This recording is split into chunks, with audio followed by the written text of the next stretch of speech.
Hey, come here. You like pro wrestling? We got a little something for you. Two fans, 3,000 miles away. We each been watching for more than 30 years. Celebrating the art form, the action, the homoeroticism. We ain't rating matches. We ain't analyzing stories. We ain't experts. We just sit down, shut up, and mark out!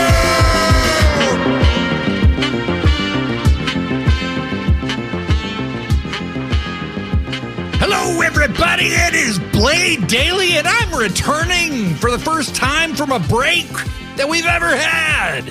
And this is another edition of Sit Down, Shut Up, Mark Out, and even more so, even bigger than me, if you can believe it, I am rejoined by my ace, my homie, the best there is, the best there was, the best there ever will be, the greatest Canadian pro wrestling podcaster in the history of Canadian pro wrestling podcasts, the one and only Joshi G. Joshi G, how are you? Hey, I'm good. I'm so happy to be back. It's been a while. It was really great to get a break last week, and I wasn't available the week before. But you know, I'm in a much better place right now. Finally caught up on a lot of sleep. Mm-hmm. You guys can't see this, but I'm still in my PJs because I woke up super late today. You wear them well, though. You wear them well. Thank you. And my hair is messy and all that, but whatever. I don't care. And next week I'll be off, so I am just really happy to relax because you're off work right now, week, right? I am, yes, and I plan to do nothing. Yeah. So, that's awesome. I'm glad you're caught up on some rest. I'm glad that you're feeling recharged. Because we got so much to talk about, friendo. It is an action-packed episode of Sit Down, Shut Up, like it is every week, but it's even maybe more so this week, okay? Because even though we took a break, did we really? Because at sickosclub.com, we have a round of new merch that we're going to do every single month. We do new merch drops that are available for a month. And this month's theme was bands. Okay, so if you like the Ramones, if you like the Clash, if you like the Misfits, there is a loving tribute shirt to those bands that you can buy at sickosclub.com/merch. Go check that out. It's a great way to support what we do. Guys, we don't do the usual clickbait bullshit. Okay, we're not trying to say like, 10 things that you need to know right now about why WWE sucks or AEW sucks or whatever. Okay. We sell merch. It's a great way to show your love and support for Sickos Club. It means a lot to us. Thank you so much to everybody who does already. And that's quite a few of you, and we really appreciate it. Also, I have an interview that I did with our friend Justin Ray. This was an interesting interview, Joshi, because it was 3 people in 3 completely different time zones. Justin lives in Madrid, Spain. Lucky. Jake De Leon is the man that we are interviewing, the Mr. Philippine Wrestling. So it was 9 a.m. his time. It was 3 a.m. Justin's time. Wow. And it was 6 p.m. the day before my time. And obviously, I made a huge sacrifice to be there. You know, like 6 p.m. Come on. That's rough. I could have been doing anything. No, seriously. We talked to Jake De Leon about his status. He's wrestled some incredible people. He's wrestled Zack Sabre Jr. To a 30-minute draw that's on YouTube if you want to go check it out. We talk about the rise of Filipino wrestling. It's an unbelievable story that you guys don't want to miss. The South Asian wrestling scene came up by the bootstraps. There is no more punk rock story than this. There's some other luminaries from that area, like Viva Van is a good example of somebody who came from that scene. Guys, you want to check this out when it comes out next week. And lastly, once again, I want to promote the interview I did that's already out. You can listen to it in the feed right now. It's an interview with Dr. David M. Reese. We talk all about what we know about concussions, what we know about concussion research, how it's evolved, what it used to be like, what it's like today, and where we think it might be going. We talk about CTE as well. These are things that you hear about all the time, but we're talking with somebody who knows his shit. And he's a psychiatrist who has worked with the Concussion Legacy Foundation. And he's very generous with his time. And he's also worked with people in AEW. He's worked with people all over the industry, other professional sports, super cool stuff. So make sure to check out literally all of those things. So how much of a break have we really been on is my question. Not much. Not much. But anyway, I just blabbed a lot, Joshi. Well, what else is new? So yeah, I mean, that's true. Speaking of which. Yes. Gerald. Hit the music. Nice to see you again, Gerald.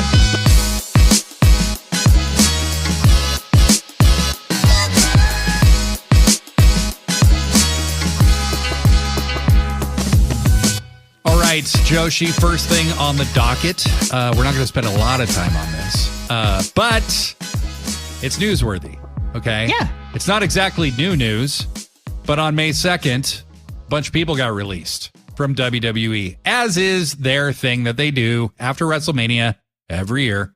WrestleMania was later this year, so these releases. After they hire 15 wrestlers, right? Right, they hire a bunch of people, and then they fire a bunch of people. Yeah, and then exactly. It's basically to boost the stock price. So the people that were released, Braun Strowman, Dakota Kai. Sorry. Him and Ricochet had a thing, a little back and forth a few years ago. Because he was talking shit about little guys. And Ricochet gave him what for on Twitter. So Braun Strowman, Dakota Kai, the very talented Dakota Kai, Cora Jade, Gigi Dolan, Shayna Baszler. How do you fuck that up? Caden Carter, Eddie Thorpe, also known as Carl Fredericks in New Japan, Riley Osborne, I do not know that person, Katana Chance, the former Casey Catanzaro, also who I believe used to be in a relationship with Ricochet, Jakara Jackson, Oro Mensa, Javier Bernal, Joe Coffey, Mark Coffey, Wolfgang, Danny Palmer, and Shotzi. The former Shotzi Blackheart, who will almost certainly be Shotzi Blackheart once again. Okay, couple things. What the fuck is with these names? All right.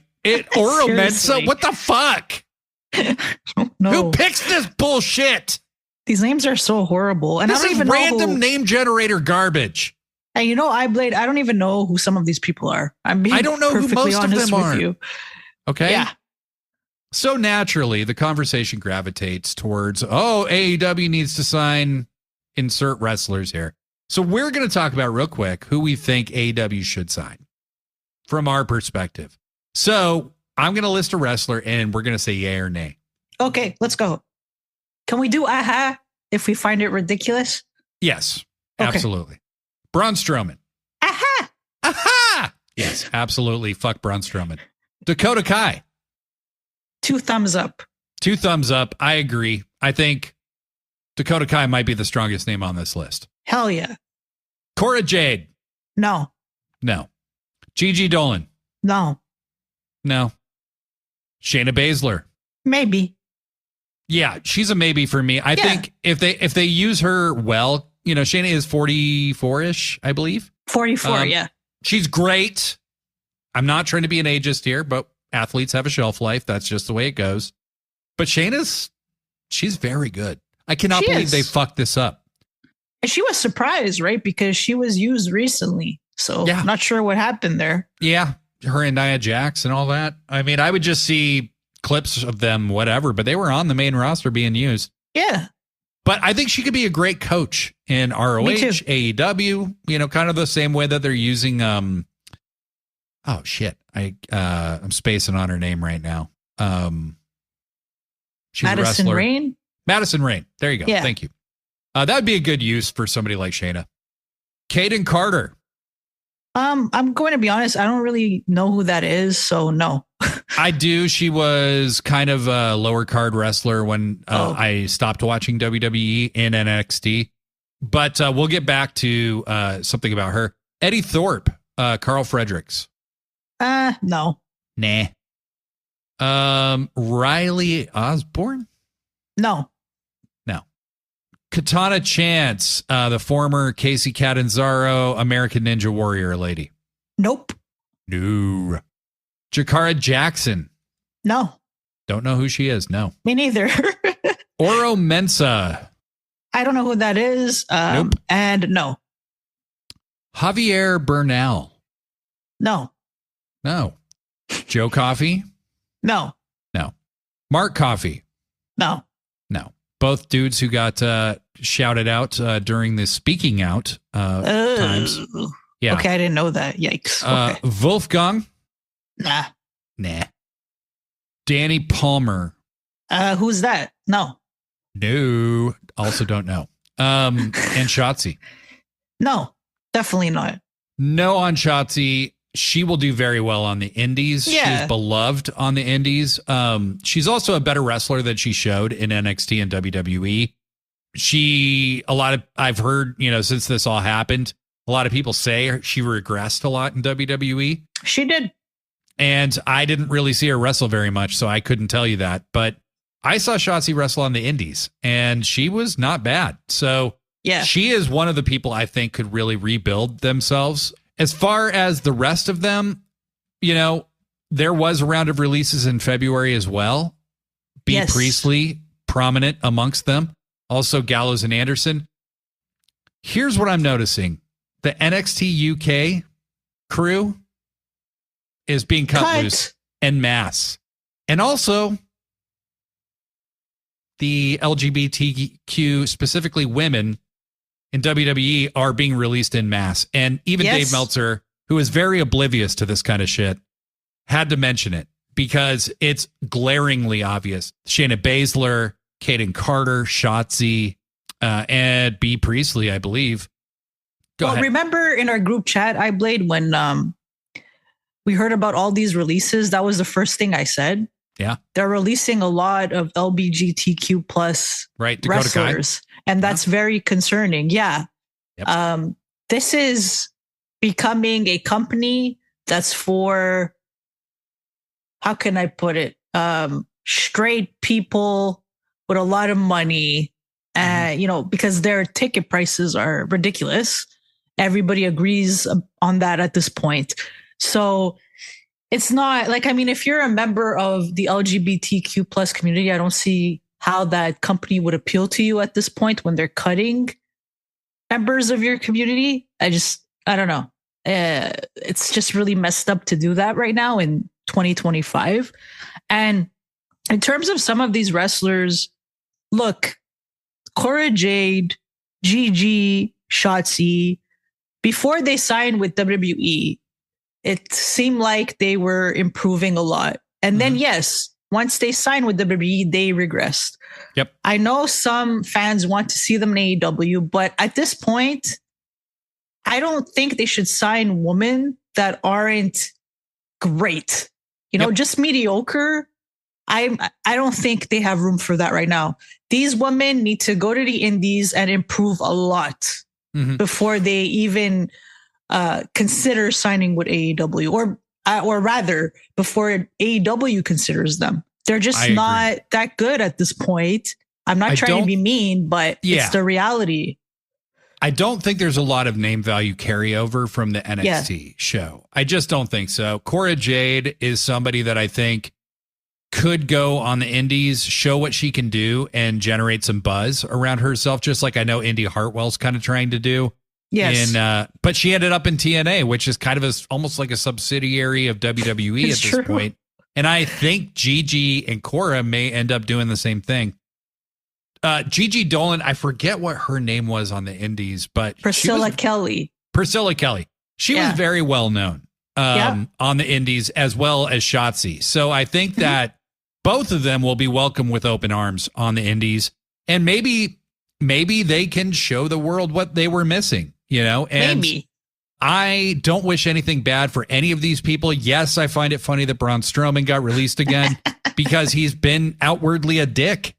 Yes, exactly. It's not really for any other reason. I don't like it when people lose their jobs, but Braun's a dick. So fuck him. Okay. But Joshi, that is not the only place that is kind of in some turmoil and a lot of movement right now. Why don't you tell us a little more about it? Well, we need to talk about this, iBlade. So Bushiroad. Bushiroad being the parent company of New Japan. Yes, being the parent company of New Japan and Stardom. There's a lot of movement right now. And I'll start with the wrestlers working without a contract. Gabe Kidd is one of them. Right. Zack Sabre Jr. At this point, I don't know what the heck is going on. Why are wrestlers in New Japan wrestling without a contract? I don't know.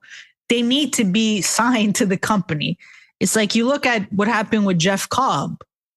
New Japan assumed that he was going to stay, and he ended up announcing that he was leaving. You don't want to be in that situation again. So it is concerning. They put a belt on him. After they put a belt on him, it is concerning. I don't know what is going on. I don't know if it's a financial issue, but they have to try to retain as many wrestlers as possible, because in the past year and a half, let's say, they lost Jay White, they lost Okada, Will Ospreay. They recently lost Naito because they didn't want to give him the money that he asked for. So at this point, I'm guessing it's a financial problem, which isn't good, because they're going to have to figure out how to improve that. Obviously, wrestlers want to make a lot of money.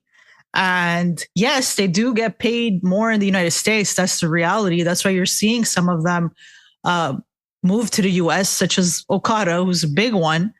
Naito, of course, he's been dealing with a lot of health problems and injuries and whatnot. So honestly, I'm surprised he's actually not retiring. But hopefully he takes a lot of time off and returns to the ring when he's ready. But even with Naito, when you think about it, he sold a lot of merchandise, right? So isn't that someone you'd want to keep?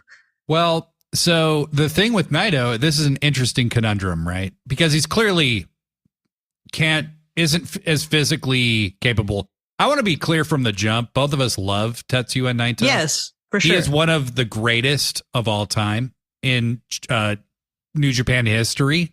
Okay. And in pro wrestling of the 21st century, he's one of the greatest stars we've had. It's one of those interesting conundrums where he cannot go in the ring the way he once could. However, you put his name at the top of the marquee, people buy tickets, people buy the merch. So it's an interesting thing. I can see his point of view. I should be getting more money because I'm drawing your houses. Yeah. Even if I can't go, even if I'm not as good in the ring as I used to be, even if my knees are fucked, I don't want to work as many dates and I want more money. And I can also see if you're New Japan and you're in a budget crunch, which clearly they must be. Yeah. Okay. Yeah. Okay. So Hiroshi Tanahashi is the president of New Japan, but he doesn't set the budget for New Japan. No. Right? It's given to him by Bushiroad. Okay. And he's the president of New Japan, and he's got to decide how to spend that money. I don't know that he has a lot to work with here if they can't even get Zack Sabre Jr., a guy who doesn't want to go to America, a guy who has been very open about wanting to stay in Japan. Zack doesn't just wrestle in Japan. He wrestles in all the surrounding areas around Asia. Like, this is a guy who loves wrestling in Asia. But he's not even signed to a contract. It's weird. It is. You got to take the 10,000 foot view. The yen is not worth shit right now. Okay. The American dollar is worth so much more than the yen. And so, guys, the industry has just changed. And a lot of people will say the pandemic really hit New Japan hard, which of course it did. But you can't just make excuses either. Okay. Let's be real. They put all their eggs in the Tanahashi, Naito, Okada basket for way too long. Then they tried to make Ibushi one of the kind of top stars. And then they got into a massive dispute with him. Okay. And he wasn't putting up with their bullshit. So he left. He got dismissed in disgrace. You know, they lost a lot of supporting talent. They lost a lot of foreign talent. Ospreay, Jay White.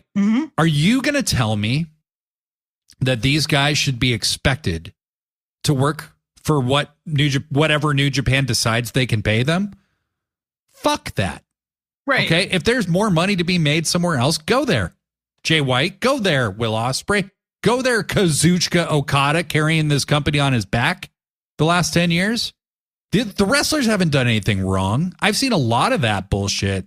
No, of course not. From fans. And I just don't want to hear it. Okay. No. Your career is limited. All right. Yep. Tetsuya Naito could go freelance, work for somebody like Noah, draw a huge house for him and dictate the terms and make a bunch of money. You know? I completely agree with you, iBlade. Listen, it hurts that the Japanese wrestling scene is going through this. I do feel for them. I want New Japan to continue to strive. I want Stardom to continue to strive. It's very unfortunate that they're going through this.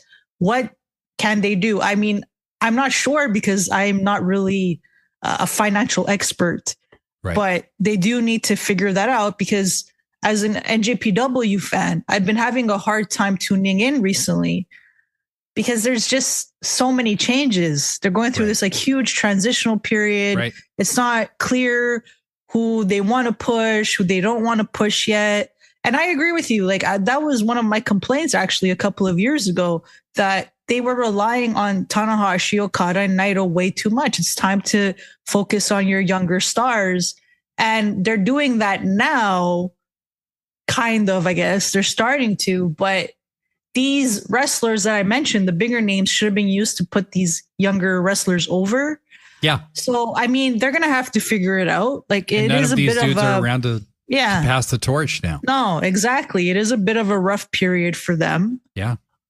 So we'll see. I mean, look, I think what they can do is continue to rely on their partners. If, AEW can send talent that they're not using to New Japan for even like a year, why not? Like help them out as much as you can. That's what I would do at this point. It's great that they're sending Takeshita there. But like if an AEW talent is willing to move to Japan for a year and work there, I think that would help them tremendously. Right? Yeah, I know some wrestlers, they really want to work in Japan. Like I know Ty Mello, she really wanted to work in Stardom. She hasn't been in AEW since like 2023. If you're not going to use her at all, let her help out Stardom for a while. Just offer them help at this point, And of course, iBlade, we do have to talk about Stardom. Yeah. So they could use the help. So Mayu Iwatani left Stardom recently for Marigold. I don't think this is a Stardom issue or a Bushiroad issue. Mayu is very loyal to Rossi. He helped her a lot tremendously. And it's not a surprise. Of course, it hurts. She was the ace of Stardom for a very, very long time. It's like losing Okada was. Yeah, for sure. It's that huge. So look, I think Stardom will be okay. They do have the talent. They've been focusing on the younger wrestlers a lot, like Starlight Kid, Azumi, Saya Kamatani. Also, Tam Nakano, she retired. Retired, right. Mina Shirakawa, she's leaving. And Thekla has left Stardom for AEW. Yeah. So lots of changes in Stardom as well. Big stuff. Big stuff. It's going to be fascinating to watch the wrestling industry over the next year because New Japan was able to present themselves at a certain level because the American wrestling scene was so bad. Mm-hmm. And now it's not. But Tony Khan can sign people that New Japan can still use. Right. He has the same opportunity with CMLL, where, hey, instead of losing these guys to WWE, because folks, that's the reality. That's the option. Like, you either lose them to AEW or you lose them to WWE. And if you lose them to WWE, you're done. Yep. If you lose them to AEW, you might get them for a big show. Apparently, I heard this. I don't know if it's true, but apparently there's some really hard feelings with Okada in New Japan. Oh, really? Yeah. Huh. I heard that on somebody's stream. I'm not even going to name who they are. They were kind of riffing off the cuff, but that relationship has not been restored. I don't know the ins and outs, but I do not fault Kazuchika Okada for trying to make the most money he can. You know, it's the right thing for him to do. You know, he's got a 10-year career in front of him or so. And, you know, he's been working a vicious, brutal style for peanuts. Yeah. For a very long time. Why not go make millions of dollars while he still can? Well, and also, I believe, to your point, if you look at somebody like Nakamura, for example, right? He decided to leave NJPW to relocate to the US. And what did he do? He went to WWE. So at least with Okada, like you said, he decided, okay, I'm going to AEW. I don't know about his relationship with New Japan. I mean, he was at Forbidden Door last year, if I'm not mistaken. Mm-hmm. So at least we still get to see him. But like you said, some people say, oh, it's AEW's fault that these NJPW wrestlers are leaving and whatnot. No, they were leaving before AEW even existed. You know? Right. So, that's true. mean, I don't like that kind of take. It's not very fair. And also, I read a rumor. I don't know if it's true or not, but that WWE will be keeping a close eye on the CMLL AEW show. Yeah. So even CMLL, like, figure stuff out before they try to steal your talent away, like they did with Stephanie Vicaire. Better be very careful. Oh, you here. know they're going to try and take Hechicero and Mystico and stuff. All right. Well, that, you know, the international wrestling scene is becoming very interesting, and some of it's good, some of it's bad. There's more money in wrestling right now than there's been in decades, and that is ultimately good. And we're going to talk a lot more about some of the people getting that green, because when we come back, we're going to be talking about some new additions to AEW and how they're being used. So my little 3'6" friend, cue us in, would you? Thanks, Gerald.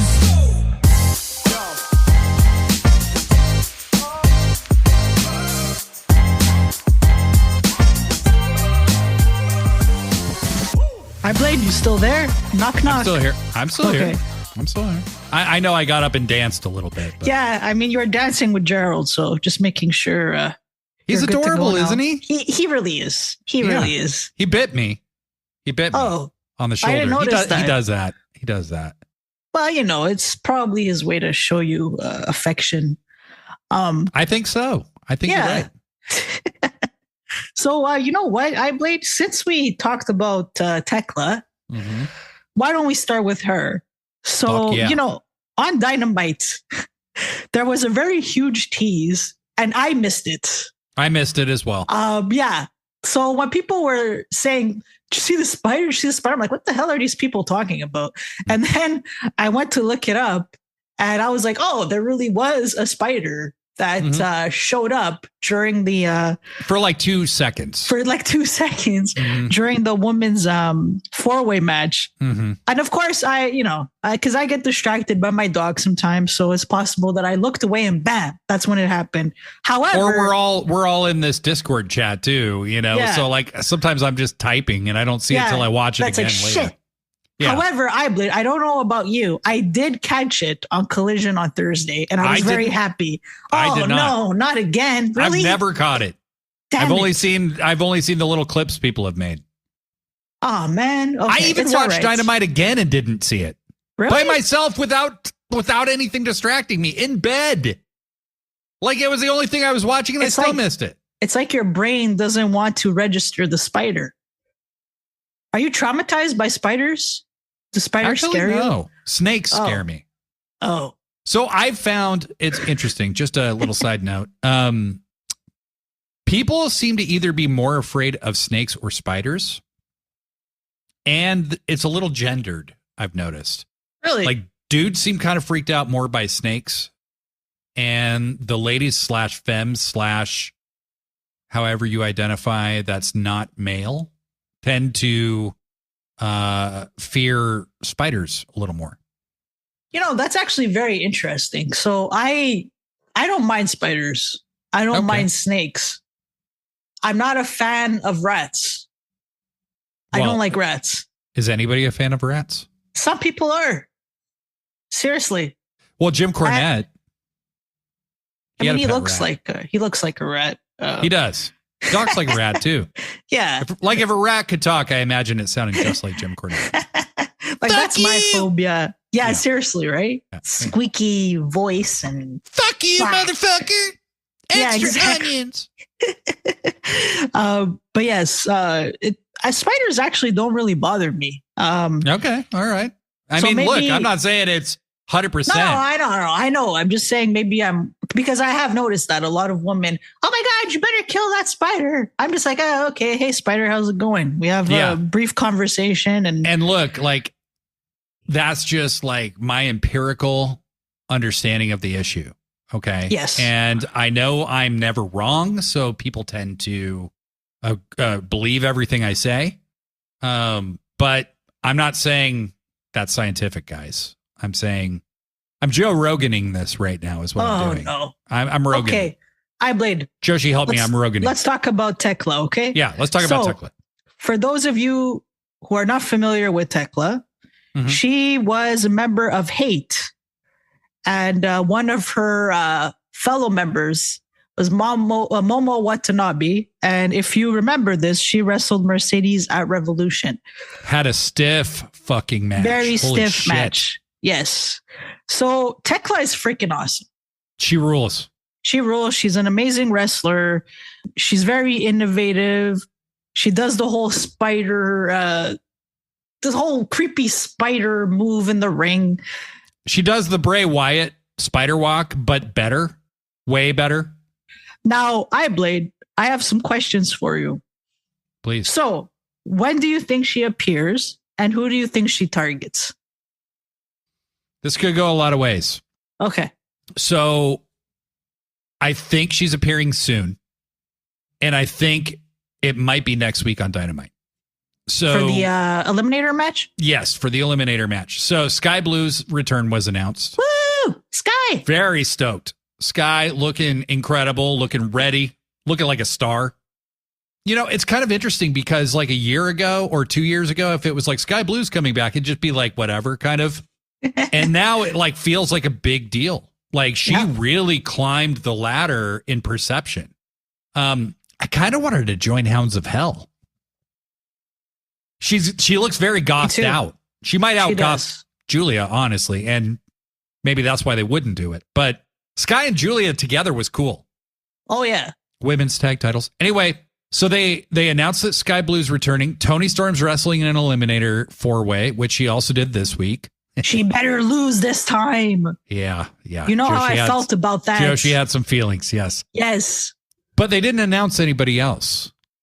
And I noticed that during the women's multi-person matches, that's when the spider appears most often. So my thought is Tekla's a surprise entrant in that Eliminator. And they start building the hype on social media this week. I don't think it's going to be long. Maybe Thekla even wins, and she's the challenger at Double or Nothing. Now, that means Thekla has to lose. Take a loss.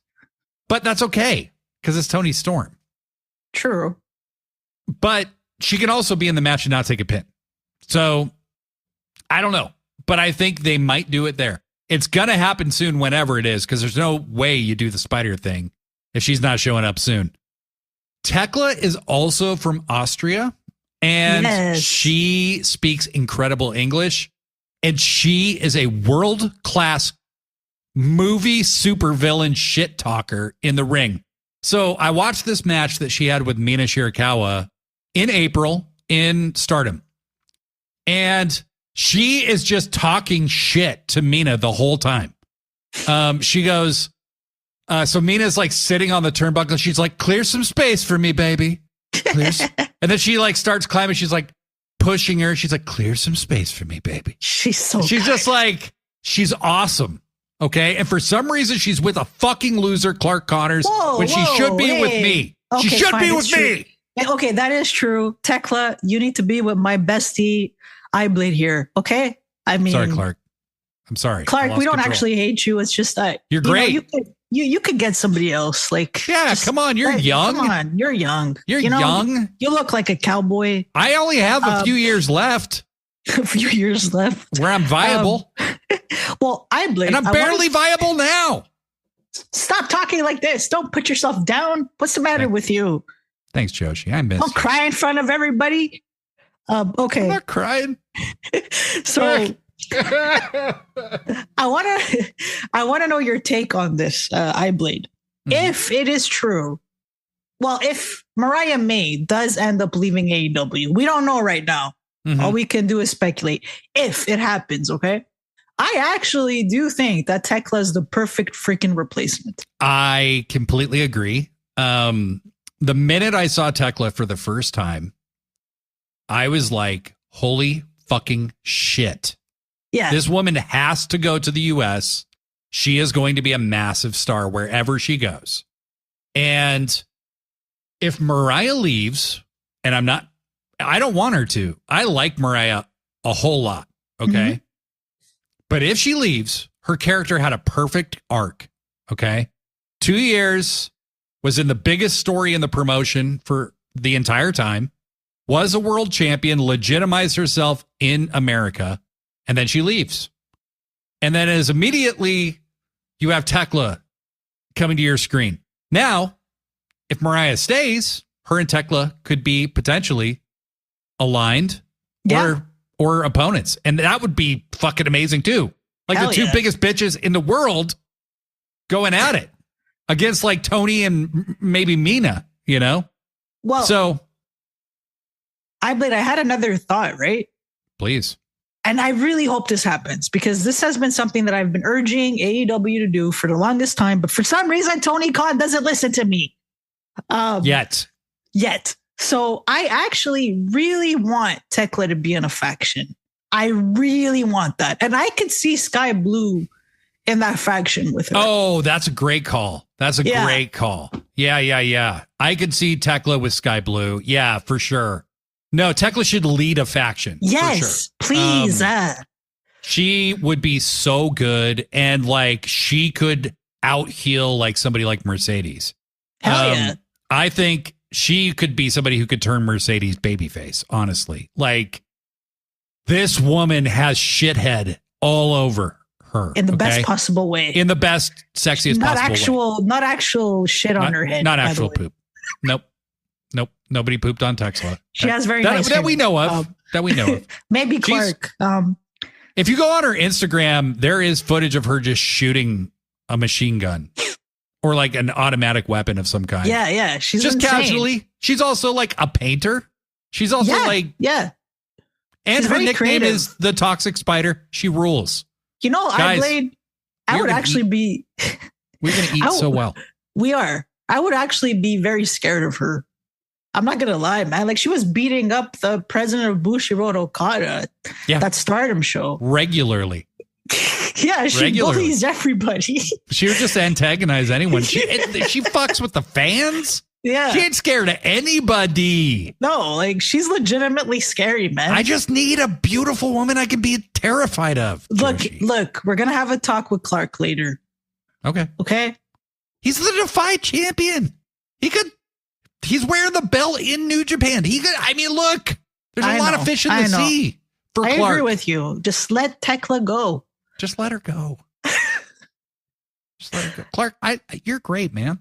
Guys, please sign the petition. Please, please go to, what is it? Change.org. iBlade and Thekla together.com and sign the petition for us. Please. That leads me into something else, though, Joshi, which is just the way that they are featuring the new signings. We've talked about this a little bit already in previous episodes, but nobody is showing up without mattering. Nobody is showing up and being pushed to the side and slotted in later when they can fit in. There's a plan for everybody, and that is evidence. I think, honestly, Speedball and Kevin Knight and Thekla could end up making they're not as big as stars, but they could be. Oh my God, yeah. As Osprey, Okada, and Mercedes. Yes. By the time it's all said and done with the way they're being featured. What do you think? I completely agree with you, iBlade. You're smirking. I don't know what's going on. I don't know if I heard you very well. I think you mentioned Speedball. Correct me if I'm wrong, but don't you dislike him because he's too nice? Here we go. All right. I mean, now you're talking about how great he is. He's so likable. He's one of the top baby faces. What were you saying a couple of months ago? So anyway, I've seen a lot of whole time. Joshi, I don't even know what you're talking about. Oh, you don't know? Okay. I have Maybe I always should play it back. I have always remembered how great Speedball is. Look, I had seen a lot of Speedball matches before this. Okay, before he arrived in AEW, but I'd never watched him there. Watched him last night, guys. What? Nothing. But I had never seen him week to week, and now I really get it. Like why he is the attraction that he is. So I guess you're probably referring to me saying he's too nice a guy. That's what I said. Yeah. Too nice a fella.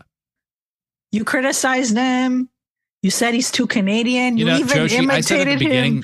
I said at the beginning of this show that I'm never wrong. And I feel like you're trying to exploit this.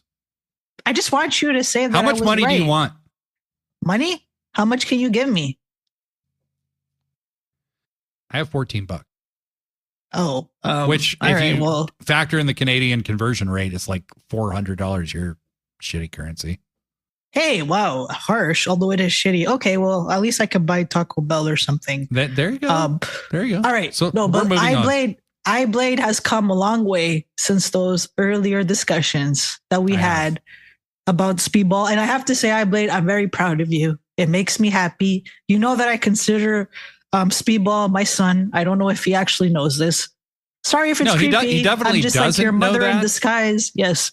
But your wrestling son is Speedball and my wrestling son is Bandito. Yes. And my wrestling son at least wears fucking shoes. I know. Listen, I told you. I've told everybody. I've tried to have this conversation with Speedball, and then he does these crazy martial arts, moves on me, and I get scared. And then I try not to mention it for a while, and then I do. And then the martial arts starts again. And I just don't want to get my head kicked in. That's all. I don't want you to get your head kicked in either, Joe. Yeah. You got a lot going on right now. You can't afford to get your head kicked in right now.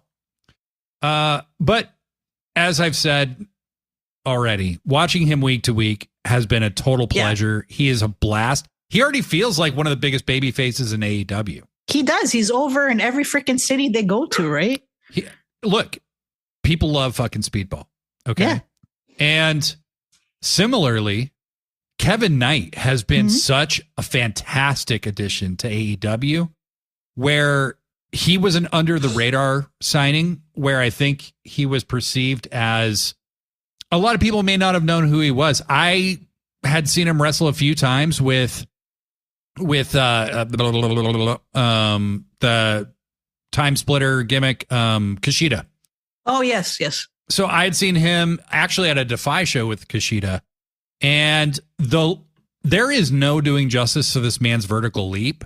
I saw him do a drop kick to the Bollywood boys who aren't even very tall. I think I'm taller than one of them. And I'm not tall. Okay.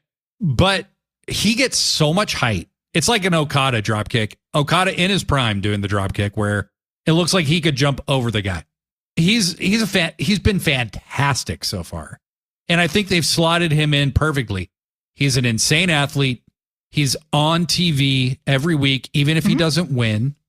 He kind of illustrates, and I think he's the good person to use this analogy for. WWE will sign an AEW talent, right? Yeah. And it'll be like Ricky or Miro or Malachi, who are kind of famously malcontents that weren't happy in AEW. And then they'll be like, oh, look, AEW's dead, right? Yeah. And then Tony turns around and signs someone like Thekla or Speedball or Kevin Knight. He didn't sign somebody from WWE. No. He signed somebody else that everybody's like fucking the sickos who watch international wrestling are fucking stoked about. And we all just get like fucking like, we're like, yeah, oh my God. You know what, I Blade? That's so true. And I have noticed something about AEW fans. When it comes to ex-WWE talent, it could go either way with AEW fans. Either they're happy to see you, right, or they're really annoyed that Tony signed them and not somebody from Japan or the Indies. I just think that this is why Tony hasn't been signing as many ex-WWE wrestlers over the past couple of years. Right. Because the AEW fans are so different. It's like we don't want to see everybody from WWE and AEW. We want to see talent from Stardom or New Japan or the Indies, and we want them to shine in AEW. We don't want talent like Miro coming in, trying to call all the shots, acting like he's the biggest thing in the company. Right. Doesn't want to do jobs. Doesn't want to. Exactly. I mean, fuck you guys. Exactly. Get out of here. So I just think Tony's strategy over the past 2 years has made AEW feel so different from WWE. And I think that's needed. This is why when WWE releases a bunch of talent, I say no regarding most of them for this reason, because I know how an AEW fan thinks. I'm not saying we're all the same, but my God, like just as an example, Saraya, the AEW fans were not into her. It's just a reality, man. It was even the case with Mercedes to a certain degree. At first. Yeah. Where absolutely. It was like the fans needed to see from her that she was going to be a sicko. Like she was going to do sicko shit. And I know some people hate the Sickos name, and that makes me love it even more because it's true. It is true. The people who watch AEW love pro wrestling and tend to watch more pro wrestling than just AEW. Okay, not everybody, but a lot of that fan base. And so we want to make sure you're like what they call a real one, what the kids would call a real one when you show up in AEW. You're going to work hard. You're going to push yourself. You're going to try to have the best match on the show every fucking night. You're going to have to follow Will Ospreay and prove you belong. Okay? Like every fucking pay-per-view now, I expect to hear that fucking songs start off the show. You know what I mean? Me too. You know, I mean, it's Ospreay. Yeah, totally. And if you can hang with that, then we will love you. Okay? We will love you. But you know, you talk about releasing Braun Strowman. No way. Whether he's a dick or not, no, he can't hang. He can't fucking do this shit. I think that's a really huge reason why Adam Copeland is a different animal in AEW and a lot more on the crazier side because he knows what AEW fans want. That's why he's been so well received, because whenever we see him in a match, it's like, oh my God, Copeland did something crazy out of nowhere again. What's going on? I think he, in a way, was almost like the male version of Mercedes, where it was like people didn't quite know what to expect from Adam Copeland or Christian for that matter when they showed up, and then they proved it. And they're like, no, we're here. We like this product and we want to be a part of it.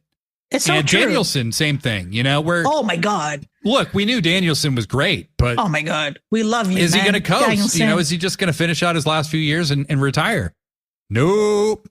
Honestly, I Blade at this point, Danielson and Christian, and I'm only naming those two because they've been in AEW for a while now. They're AEW guys for me now. Absolutely. You know? Absolutely. It's like, I mean, Christian has done, whatever. He had really amazing matches with Edge and all of that in WWE, but he didn't really have that great of a singles career in WWE. In AEW, it's been a completely different story. Oh, yeah. No, I mean, I think that Danielson's AEW run, honestly, it's the best run of his career. Absolutely. And that is saying a lot. Okay. That is saying so much. Now, I get it if you liked him as Daniel Bryan better. Sure. Okay. That means you probably like the WWE style better. But when I go back and watch those matches now, even like his really fantastic ones with Kofi or the Brock Lesnar match or, you know, his cream of the crop stuff, it's nothing compared to those matches with Hangman. It is nothing compared to the two Ricky Starks matches. It's nothing compared to his best stuff, to that Swerve match. which was kind of almost a WWE style match. It's nothing compared to that stuff. Okay. Like, go back and watch those matches now. Like, the standard has been raised. Okay. Period. As far as I go. I agree. And even if you go back and watch his Ring of Honor stuff that some people think is the best stuff he ever did, not in my opinion. I think he was a better wrestler in AEW. So anyway, Joshi, all right. We got so much more to go here, but AEW's doing it right. They're doing it right. I agree. Should Gerald play some music? Yeah. Hey, buddy, let's dance.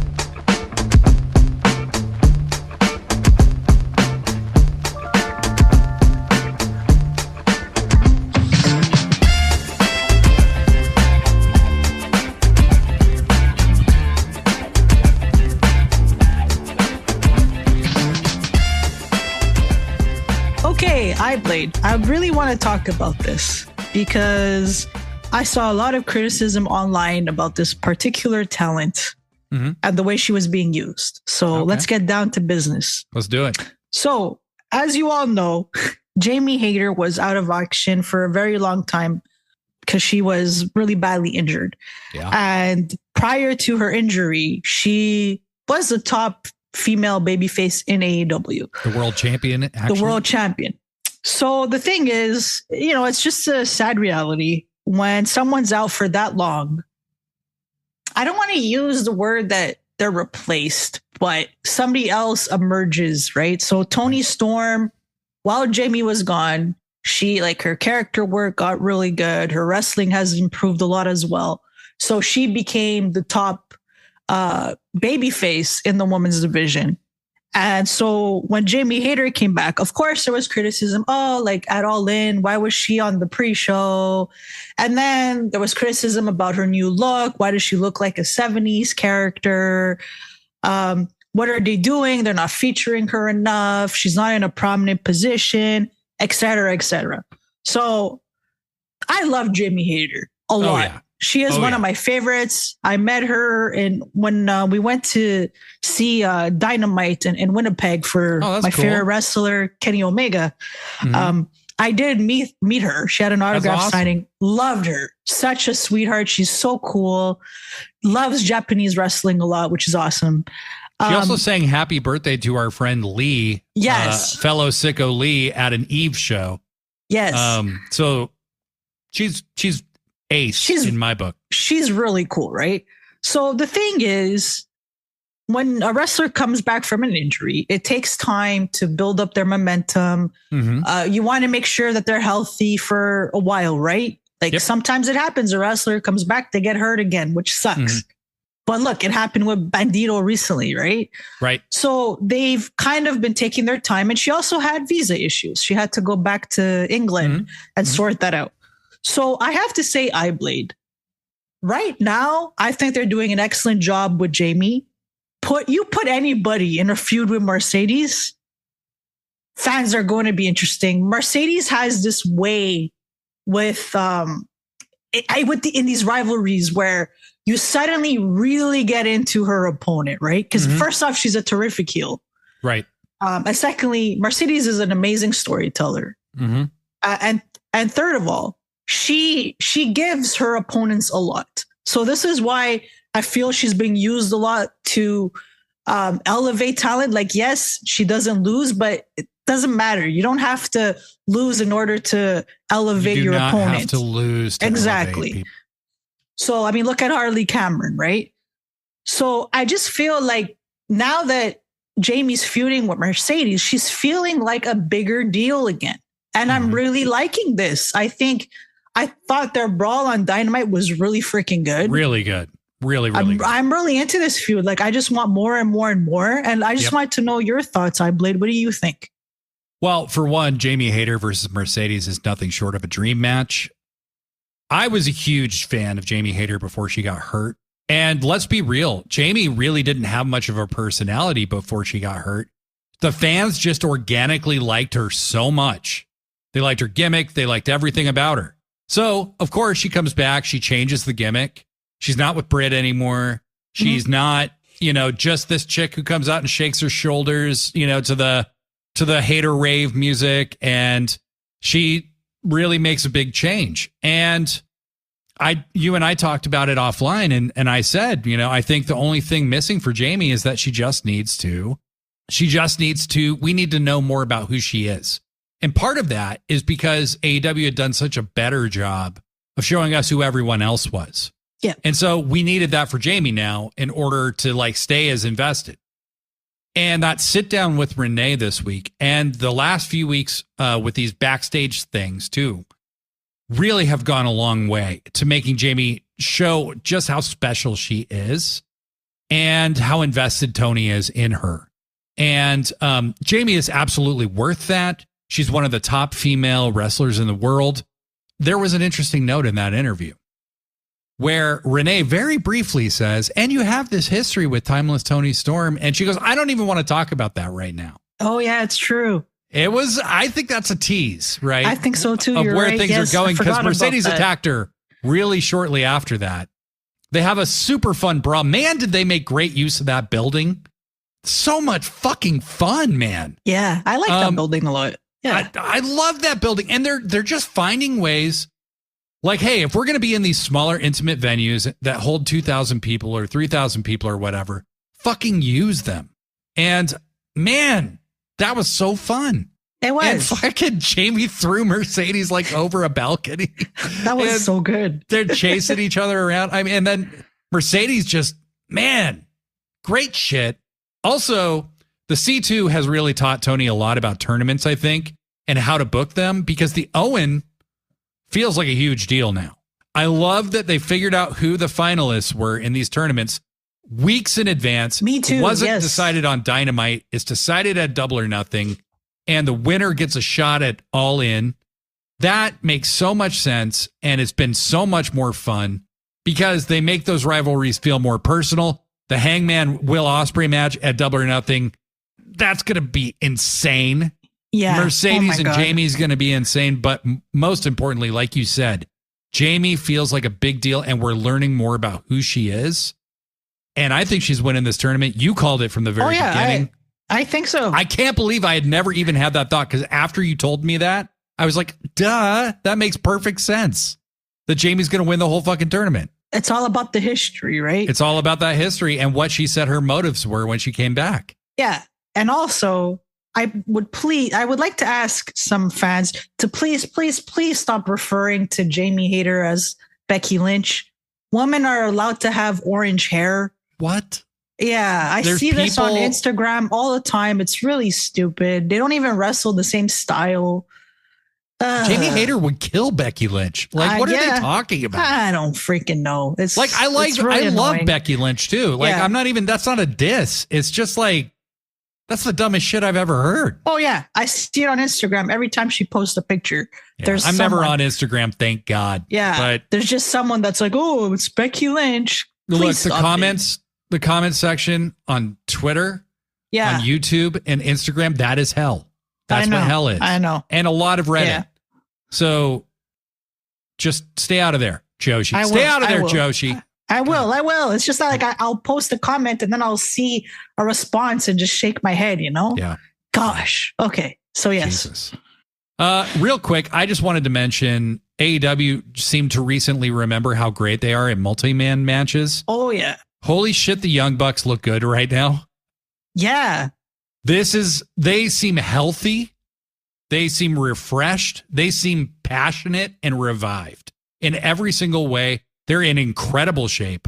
And I just wanted to give a special shout out to last week's 8-man All-Star match, which was Kenny Omega, Mark Briscoe, Speedball Bailey, and Kevin Knight versus the Bucks, Ricochet, and Okada.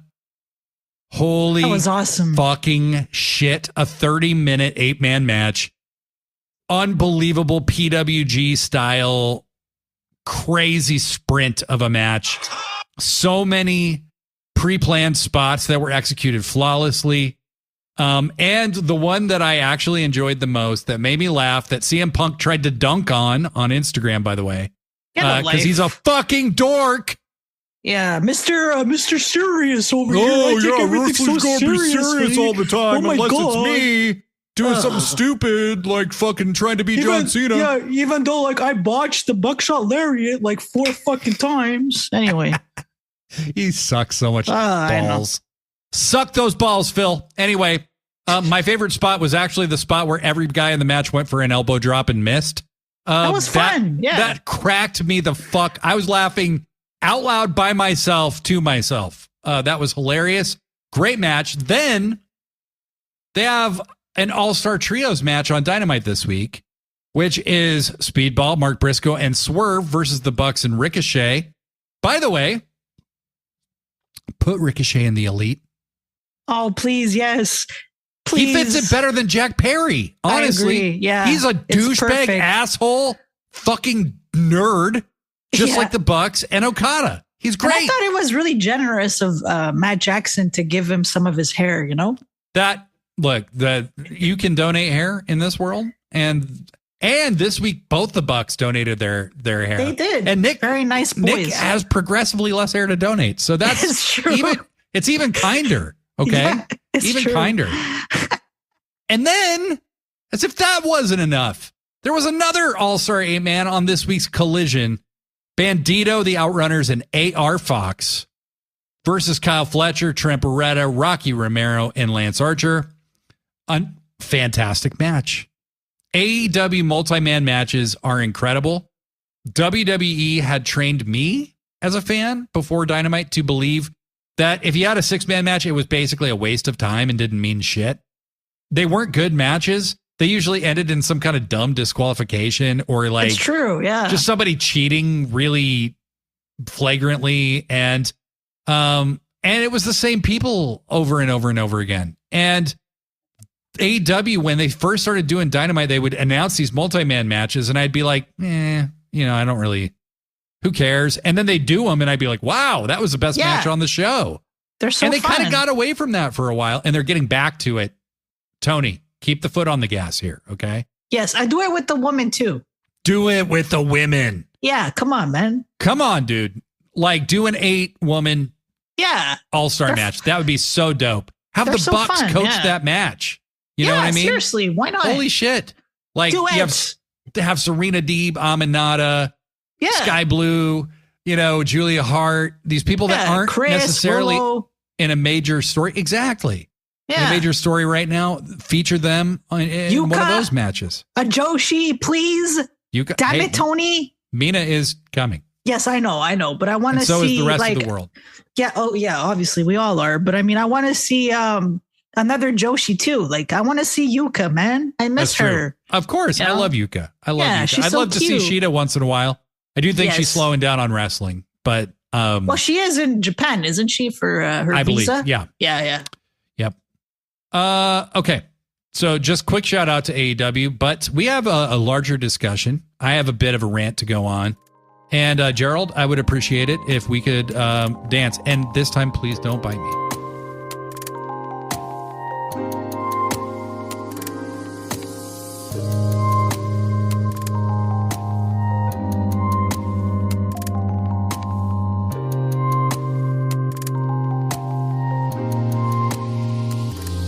All right. So to close up tonight. Did Gerald listen though? No, he bit me. Oh, I'm sorry. You saw him do it. You told him to do it. Okay, yeah, it's true. I did. Right. Did you not shout? I'm wearing earbuds. It's loud. Gerald, you were literally shouting, Gerald, fucking bite him. Okay, Gerald, you need to go to the corner and relax a little bit. I haven't even seen you for a couple of weeks, and we're friends, Yeah, of course we're friends. Then why are you telling Gerald to bite me? I didn't tell him to bite you. I don't know where you were get screaming, these things. Bite him. No, I did not. You just admitted it. Now you did not. This is because you're putting ideas in my head, and it's like I don't know what's going on. I'm going to need to go to therapy after this interview. I think I see a Gerald, but I'm not 100% sure. I don't know. I'm just you have been fragile since Muppet Monet has been. Oh yeah, I'm fragile. Okay, I think we both have problems. I have the Muppet Monet problem. You have this Gerald problem. I'm just playing along with you. The Gerald problem. What's the problem with Gerald? Okay, other than he bites me. Okay, yes, he bit you. I told him to bite you. So let's talk about your rant, huh? Okay. I just want to talk quickly about the IWC and wrestling narratives in the IWC.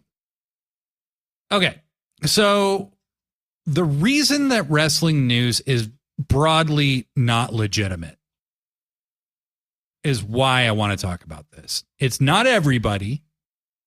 Okay, like for instance, Dave Meltzer catches a lot of shit from people. Mm-hmm. That man is actually a trained journalist. He went to college, became a real journalist. He's written journalistic pieces for other outlets. He has taught journalism. Okay, Sean Ross Sapp is a trained journalist. He has done a lot of work to learn how to be a journalist and how to report facts properly. The reason that people like Ibu have, they show up, they fuck up, and they get bounced is because they're not real journalists. It's been interesting to watch the narratives around AEW and WWE change the last few months. Mm-hmm. Because somehow WWE has turned off a ton of people. Was it the MAGA stuff? We all know what I'm talking about. Yeah, was it just the decline in viewership on Netflix that maybe shows people like, hey, people are fleeing this product? Was it people just kind of getting over the honeymoon period with Triple H? Or was it some combination of all those things and other factors? That's what it probably is, right? Mm-hmm. The booking hasn't been as good. And, it wasn't just a few months ago they were saying it was the John Cena heel turn, the greatest heel turn of all time. And it turned out to be a fucking fart in church. Okay. Meanwhile, there's been this big uptick in somewhat positive or at least relatively impartial coverage of AEW after years of the exact same people saying, why AEW is dog shit. AEW sucks. AEW is illogical. They don't tell any stories. A lot of those people are now posting AEW is back. Okay. And I didn't realize they were gone. Yeah. And to me, those AEW is back things from these media figures is exactly what the problem is. Yeah. Okay. I'm pissed at these people seeing these posts. Okay. A lot of the clickbait wrestling media is showing its ass. And some of the people considered more legit are part of that. Shmai and Schmalvarez. I'm just going to say it. As long as it's true, though, these outlets rely on SEO to generate clicks, which generate advertising dollars and Google placement, they're going to gravitate toward whatever narrative they feel people are going to click on. And for the last many years, the narrative that attracts people is, here's why AEW sucks. Here's why Tony Khan's a dork. Here's why WWE better. Here's why Triple H is such a genius. Okay. Okay. Aha! Aha! And I always knew that would flip at some point. Yeah. Okay. And this that we're currently experiencing will also flip at some point. Something will happen in WWE. People will say what geniuses they are again. And Tony will be an idiot who doesn't know what he's doing again. That's all. It's going to go back and forth. I feel like the AEW hate grift has stopped being as potent for these content creators.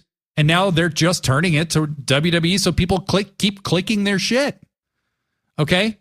I don't like WWE, but I don't watch the product. I have no idea if it's any better or any worse. I don't really care. I just know I don't hear as much about it. And when I do, from the people who I'm friends with who watch both AEW and WWE, they seem like they're not enjoying WWE as much as they were.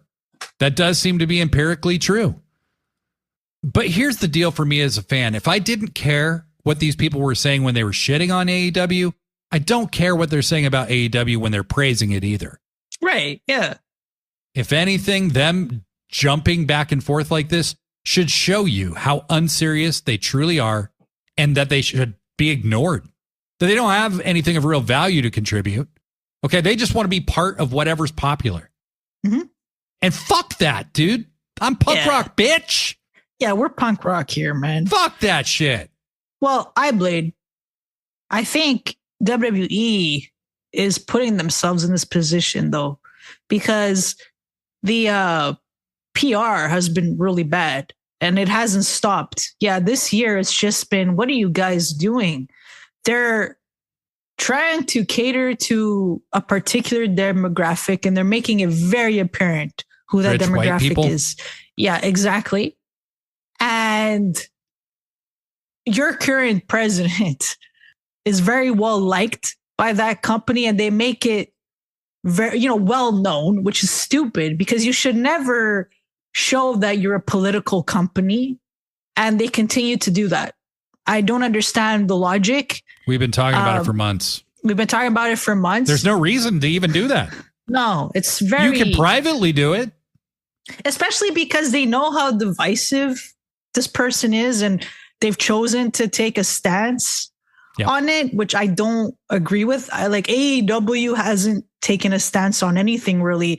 There's nothing political. If anything, they'll give you little teases as to where they stand, you know, when they show a wrestler standing in front of the LGBTQ plus flag. Or the trans flag like Tony was. Exactly, or the trans flag. They give you these like little subtle hints to show everybody's accepted here. Yep.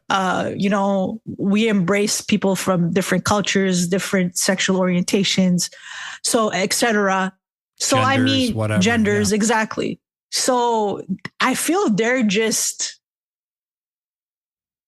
hurting themselves really, because they've made this decision to be a lot like, I guess like UFC, which is very overt about where they stand as well. Dana White is an unapologetic Trump ball licker. Yeah. Yeah. It's like, why would you do that? It's just, it doesn't make any sense to me. Like especially to me, you know what that shows me, iBlade?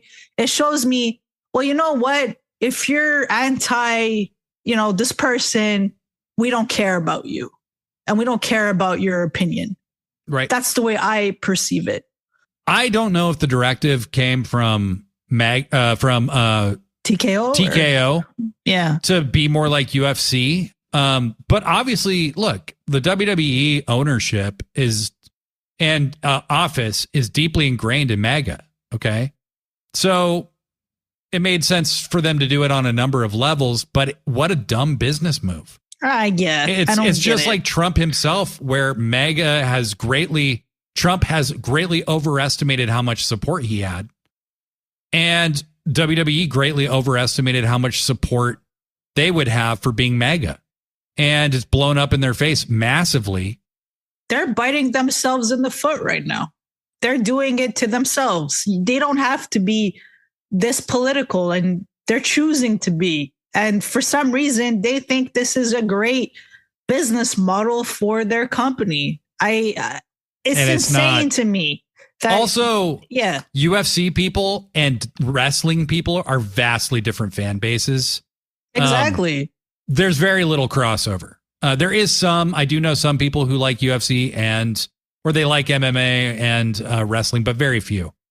I don't like people actually trying to hurt people. I don't like watching that. Also, it's boring. It's just not really fun boring to watch people sit there and try to hook a fucking key lock on somebody for 15 minutes and then it's called a draw. It's boring. I just don't care. So Dana White, his influence on the WWE product seems to be pretty clear in some way or another. And it's not helping them. They're not doing well. It's not. And also, iBlade, I want to comment on this quickly. I think that the build to WrestleMania this year wasn't very strong. I've heard that a lot. Yeah. And I think that the expectation was that The Rock was going to show up. And last year, when he was in a match, the fans were into that, right? They expected him to come back this year. He didn't. And now there's this anger towards The Rock.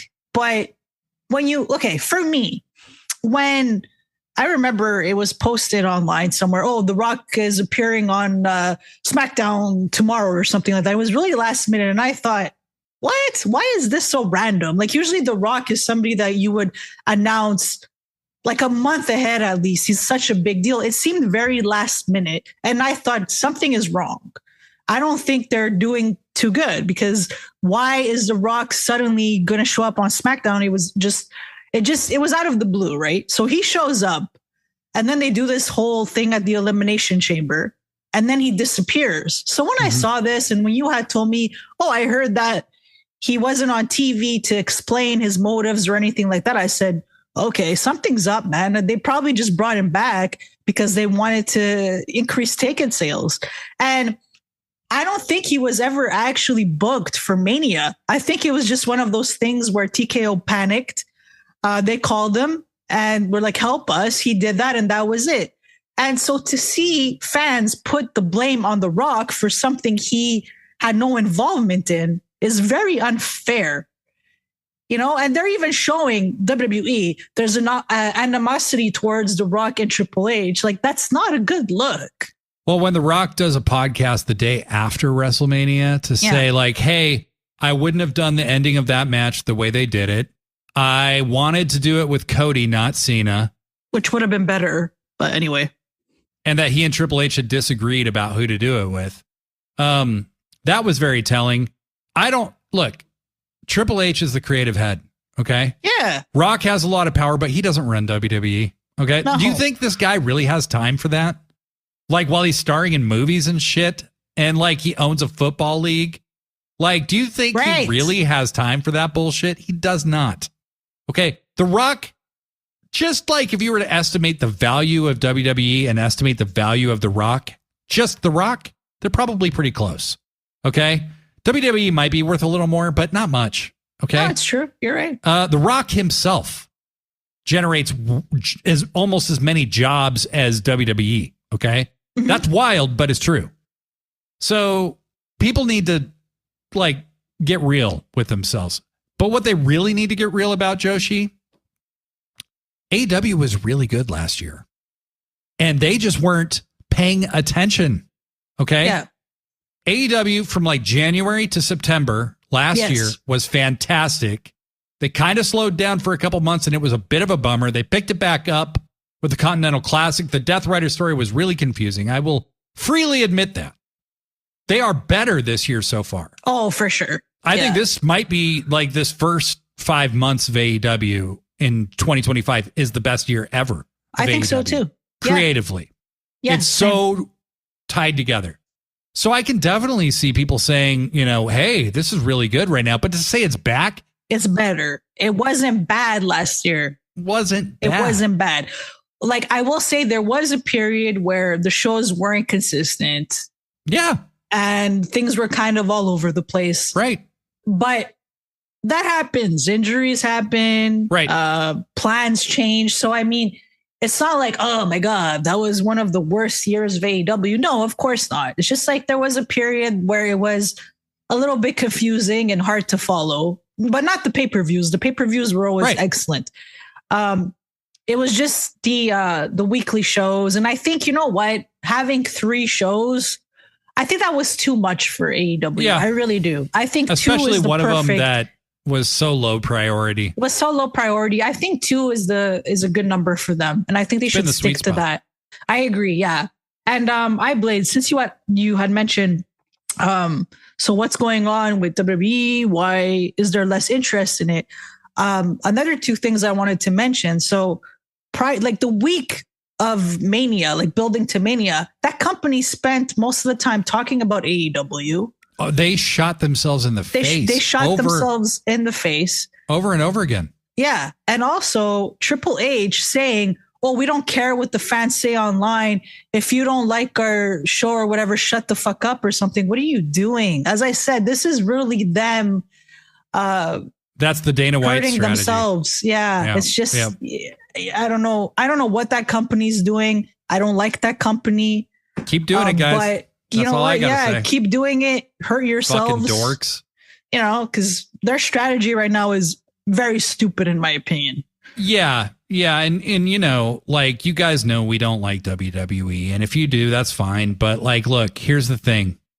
Triple H doesn't have a guaranteed position now. No. He doesn't have a guaranteed job. Okay. He could get fired.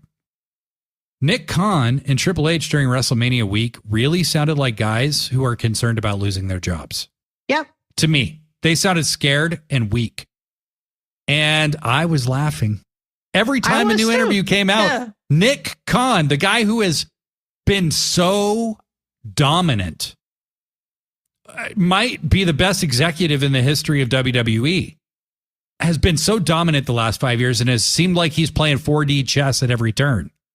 Even when Vince and Paul were stinking it up, he fell off his game. And that showed me something big, which is like, wow, these guys really are seeming scared.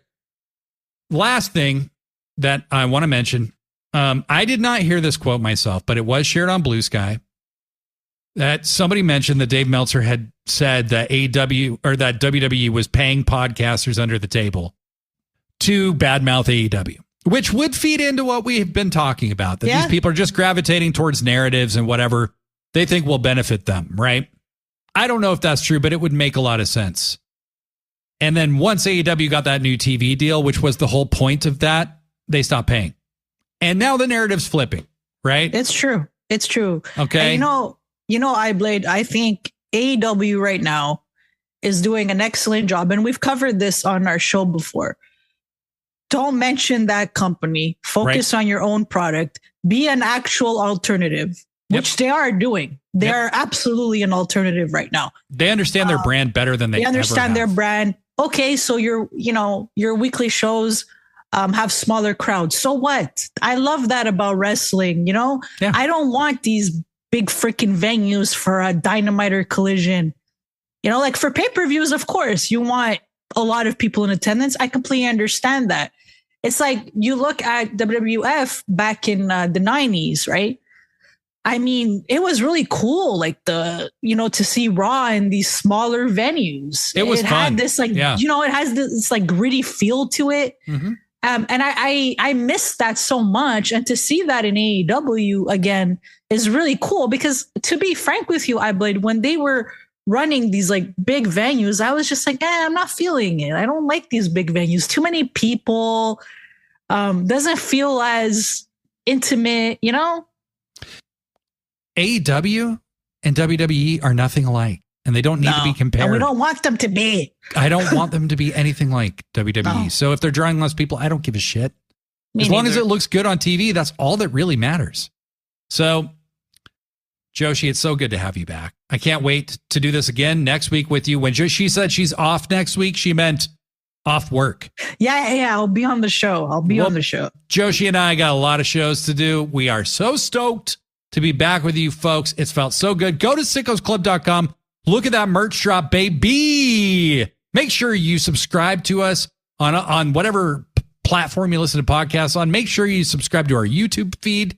And make sure you listen to The Hard Way with Brett Michelle, which I also co-host.